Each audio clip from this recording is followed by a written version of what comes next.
A small lie. That's all it took for one man in the Bible to lose everything: his life, his family's future, even his reputation for generations. God takes honesty seriously, way more seriously than most Christians realize. The man's name was Ananias. Acts chapter 5 tells his story.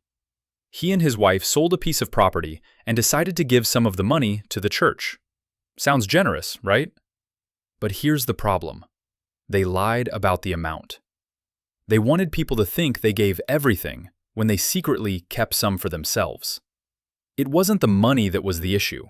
It was the deception. And when Peter confronted Ananias, he dropped dead on the spot. 3 hours later, his wife Sapphira walked in, repeated the same lie, and died the same way.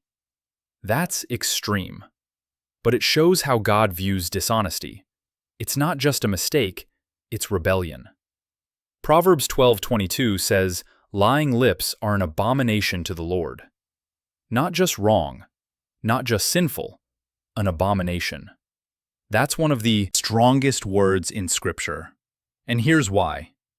Every lie we tell reflects the character of Satan, not God. Jesus called the devil the father of lies in John 8:44. When we lie, we're speaking his language. But when we tell the truth, even when it's hard, we reflect God's nature. Because God cannot lie. It's impossible for him. Honesty isn't just a moral rule, it's part of his identity. But let's get practical. What about those little lies, the ones we justify? Telling your boss you're sick when you just need a break. Exaggerating a story to make yourself look better. Hiding the truth to avoid conflict. The Bible doesn't give us a pass on small lies. Ephesians 4:25 says, "Put away lying and speak truth with your neighbor." No exceptions, no gray areas. And here's the thing, small lies don't stay small. They grow, they pile up. They destroy trust, damage relationships, and slowly erode your character. One compromise leads to another, and before you know it, you're living a life built on deception. So what does biblical honesty actually look like? It starts with your words. Colossians 3:9 says, "Do not lie to one another." Simple, clear, no wiggle room. But it goes deeper than that. It's about your actions too. Living with integrity when no one's watching. Keeping your promises even when it costs you. Proverbs 11:3 says, "The integrity of the upright guides them, but the crookedness of the treacherous destroys them." Honesty isn't just what you say, it's who you are. And people notice. Your reputation, your relationships, your witness for Christ.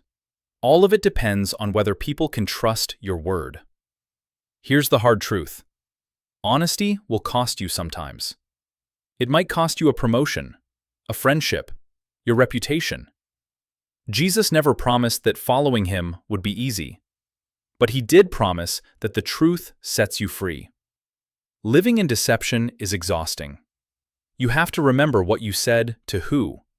You have to keep up the facade. But honesty? It's freedom.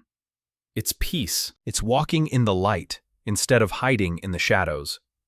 And when you choose truth over comfort, you're choosing to trust God with the outcome. You're saying his way matters more than your convenience. Ananias and Sapphira thought they could get away with a small lie. They couldn't, and neither can we. God sees everything, every word, every motive, every hidden truth. The question is, are you living in the light, or are you hiding something in the shadows?